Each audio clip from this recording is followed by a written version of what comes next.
Voici la Porsche Taycan Turbo S. Il y a un de nos généreux auditeurs qui nous a gâtés cette semaine avec une voiture d'exception. Donc, on va vous présenter l'extérieur, puis l'intérieur de la voiture, puis ensuite, on va l'amener sur la route. Comme toujours, si vous aimez le contenu que l'on fait, n'hésitez pas à vous abonner à la chaîne, appuyez sur la petite cloche pour être notifié lorsque les prochaines vidéos sortent et laissez-nous un commentaire, ça fait toujours plaisir de vous lire. Gabriel, Alexandre, allons-y! La Taycan Turbo S est la version la plus performante de la gamme Taycan. C'est une voiture qui développe plus de 760 chevaux. Donc en fait, on a vraiment la version la plus performante, puis la plus orientée vers la piste, puis la conduite de performance cette semaine. Quand on regarde les roues, qui sont dorées sur ce modèle-ci, puis avec les freins immenses en céramique qui sont à l'extérieur, c'est difficile de cacher que ce n'est pas un véhicule qui est orienté vers la piste en fait. C'est un véhicule de performance. Il est aussi équipé d'une suspension adaptative qui est vraiment encore une fois orienté vers la performance et non pas vers le confort comme le modèle S-Plaid qu'on a essayé récemment. Le port de recharge est très bien intégré. On va vous présenter ça, c'est vraiment super bien. On fait simplement glisser le doigt, puis il s'ouvre mécaniquement ou électriquement, c'est vraiment super. Puis les poignées de porte, comme sur beaucoup de modèles de véhicules électriques, en fait, sont rentrées à l'intérieur des portes jusqu'à ce qu'on s'approche ou qu'on les déverrouille pour les ouvrir. À l'avant de la Porsche Taycan Turbo S, il y a des éléments en fibre de carbone aérodynamique qui sont très bien intégrés. C'est relativement discret pour une voiture de performance comme celle-ci. On a aussi, comme toujours, un frunk. Il est en fait relativement modeste, mais tout de même suffisant pour transporter tous les équipements vidéo de tournage de plus de 1000 ans. À l'arrière de la Porsche Taycan Turbo S, on réalise qu'il y a en fait beaucoup d'inspiration dans la 911 pour ce qui est du design. Donc la ligne de toit, par exemple, est très inspirée de la 911, mais ça reste tout de même une voiture 4 portes avec 5 places qui peut transporter votre famille en tout confort et en toute performance. Évidemment, on a un frunk à l'avant, mais on a aussi un coffre à l'arrière de la Taycan Turbo S. Donc, c'est un espace là, qui est raisonnable, mais c'est tout de même pas la version Cross Turismo qui a un haillon en fait, puis qui a beaucoup plus d'espace de rangement à l'arrière. À l'intérieur de la Porsche Taycan Turbo S, la première chose qui vient nous surprendre, c'est la qualité d'assemblage de l'intérieur et la qualité des matériaux. On a parlé dans notre dernière vidéo de la Tesla Model S Plaid que la qualité d'intérieur des Tesla s'était beaucoup améliorée et c'est vrai. Mais dans le cas de la Porsche, ici, on est niveau Porsche et c'est complètement déjanté la qualité ici. Les cuirs ultra souples, ultra doux, les vraies coutures, la porte, les matériaux, il y a des accents de fibre de carbone.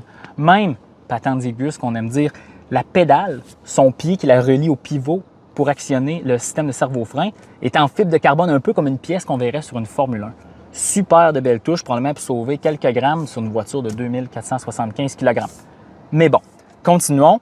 J'adore le combiné d'instruments ici avec les contrôles tactiles pour les phares ainsi que la suspension adaptative et le modèle sport. Super. Régulateur de vitesse avec le petit bras ici, là, plus bas, qu'on voit beaucoup sur des véhicules Audi et les Porsche. J'ai beaucoup de difficultés à utiliser ça. Moi, je préfère les systèmes qui sont au volant. Ça, c'est ma préférence. Vous mettrez dans les commentaires, est-ce que vous préférez des systèmes comme ça? Ensuite, à l'instar de la Audi e-tron GT qui a une interface plus traditionnelle avec des boutons, un écran tactile, bien là, ici, on a un écran tactile d'une bonne grandeur, environ 10 pouces, paysage, mais tout le reste des commandes du véhicule sont contrôlées par un écran là, résistif et tactile en même temps. Donc, il y a un petit retour haptif, puis on peut accéder aux commandes de climatisation, recharge, les paramètres du véhicule, médias, le volume. C'est pas la partie la plus conviviale de la Porsche, je vous dirais. Continuons. Prise en main du volant, superbe qualité. C'est le volant Porsche traditionnel avec le bouton là, pour changer le mode de conduite qu'on voit sur les 911 et tous les produits de la gamme Porsche. Ça, c'est super. Dans la Porsche Taycan aussi, qu'est-ce qu'on a? On a le super beau toit panoramique. Là, ça ressemble beaucoup à ce que Tesla peut offrir. Évidemment, ce toit-là n'ouvre pas, mais c'est un super beau panneau de verre. L'intérieur, malgré qu'il est noir, est très lumineux dans ce cas-là. Et la polarisation fait que dans une journée chaude d'été, l'intérieur n'est pas trop chaud, donc ça, c'est très bien. Évidemment, cette voiture-là est extrêmement sportive et très dynamique. Les sièges, c'est la même chose. Beaucoup d'ajustements ici. Vous pouvez l'ajuster exactement comme vous voulez. Vous avez énormément de support en virage, mais en même temps, pour la longue route, c'est très confortable. Donc là, c'est un super de beau mariage entre sportivité, dynamisme et confort sur les grands trajets. Très beau travail. Nous sommes maintenant au volant de la Porsche Taycan Turbo S. Et tout de suite, on voit que c'est une voiture qui a beaucoup de chevaux sous le capot. 760 chevaux en fait.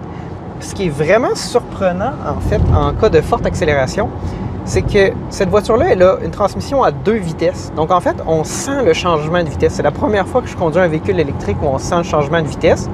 qui s'opère tout de même là, à moins de 100 km/h. Donc c'est relativement, tout est relatif, là, relativement à des basses vitesses. Ça permet à la Porsche Taycan d'avoir une vitesse maximale supérieure à celle de beaucoup d'autres véhicules électriques.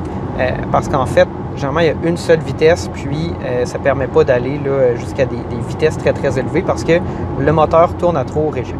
La Porsche Taycan Turbo S fait le 0-100 en 2,6 secondes. On ne s'est pas rendu à 5 km/h, mais 2,6 à 2,8 secondes, dépendamment à qui on discute. Puis ça, évidemment, c'est quand on fait un lancement, là, donc un launch control, ce qu'on ne vient pas de faire. C'est légèrement plus lent que la Tesla Model S Plaid qui le fait en 2,0 secondes, mais bon, sur une piste d'accélération. Mais c'est tout de même exceptionnel. C'est tout de même de l'ordre de grandeur d'une Porsche 911 Turbo S. Donc ça reste une voiture qui vous donne énormément de sensations. Puis comme on l'a vu lorsqu'on est entré sur l'autoroute, il y a un changement de vitesse qui s'opère un peu en bas de 100 km/h. Il est tout de même très, très, très agressif. Puis ça, c'est unique à la Porsche Taycan Turbo S, ou en fait à la Porsche Taycan qui lui permet d'avoir une vitesse maximale supérieure en réduisant le régime du moteur électrique. Pour ce qui est du freinage, et là, c'est quelque chose qui est exceptionnel dans la Taycan et très différent de la Tesla, c'est une voiture qui freine extrêmement fort. Donc, la puissance de freinage d'une voiture comme ça, surtout avec des freins en céramique, c'est de l'ordre de 2-3 000 chevaux. Donc, évidemment, la puissance de freinage est largement supérieure à la puissance du véhicule. Puis, c'est des freins en céramique qui ne vont pas s'essouffler ou surchauffer, par exemple, sur la piste. Donc, c'est ça qui est très différent de cette voiture-là. Puis la Tesla Model S, où quand on freinait là, à haute vitesse, on avait l'impression que c'était instable, ça ne nous mettait pas en confiance, alors qu'on reste très en confiance dans la Taycan Turbo S. Tenue de route et suspension de la Porsche Taycan Turbo S. On a une suspension adaptative et on a de la direction aux 4 roues. Donc, le centre de rotation du véhicule est impressionnant. Le diamètre de braquage est minuscule. Puis lorsqu'on négocie une courbe, là, vous voyez vraiment qu'en fait, la voiture semble beaucoup plus petite que ce qu'elle est et c'est vraiment intéressant à conduire, même c'est enivrant. Évidemment, comme Gabriel a parlé, l'accélération superbe, extrêmement rapide, mais ce n'est pas le but de mon petit segment ici. Je vais vous parler de la direction de la suspension. Pour ce qui est du confort sur la route, surtout au Québec, parce qu'on est au Québec ici, lorsque vous le mettez en mode normal, c'est voiture sport, c'est ferme. Dans le fond, je veux dire, on va appeler ça, c'est ferme comme une voiture européenne, mais ça reste extrêmement confortable malgré qu'on a des roues 20-22 pouces. Et il n'y a pas beaucoup de flancs sur les pneus. Donc, à l'instar de la Tesla Model S Plaid qu'on a essayé, qui a des roues de 19 pouces avec quand même assez de flancs, c'est pas la même expérience sur l'autoroute. C'est pas comme être sur un nuage. Mais pour faire des longues routes, ce n'est pas fatigant du tout. Et le siège, comme j'ai parlé auparavant, beaucoup de support est très confortable malgré que c'est un siège sport. On est venu compléter une recharge rapide à la fin de notre essai sur une borne ChargePoint. Donc, c'est une borne 125 kW d'un réseau différent de ceux qu'on a essayé dans le passé. Ce fait un peu décevant, on ne pouvait pas payer directement avec une carte de crédit, il fallait installer l'application ou avoir une carte. Donc, on a installé l'application, puis après quelques petites tergiversations, on a pu démarrer la recharge. Donc, on charge déjà à 115 kW, ce qui est tout de même supérieur à ce qu'on pourrait atteindre sur une borne du circuit électrique 100 kW. Donc, si vous avez une Porsche Taycan ou un véhicule qui est capable de recharger à un peu plus de 100 kW, bien, c'est une borne qui va vous donner une vitesse de recharge un peu plus rapide. On a démarré la recharge à 38 % d'état de charge. Donc, évidemment, la Porsche Taycan peut charger jusqu'à 230 kW, dit-on. Elle a une architecture 800 volts. On n'en profite pas au maximum ici sur une borne 350 kW. On aurait pu aller chercher la performance maximale de recharge de la voiture. Et voici ce qui met fin à notre essai de la Porsche Taycan Turbo S. Voiture exceptionnelle. Mais il y a 3 choses dont la Tesla Model S Plaid fait de mieux que ce véhicule-là. Autonomie qui est plus grande. L'accélération est un peu plus soutenue. Il y a 250 chevaux de plus, ça fait un peu de sens. Et le confort sur la route, surtout au Québec, est largement supérieur, malgré que cette voiture est très confortable. Par contre, ça va au détriment de la tenue de route de la Tesla Model S.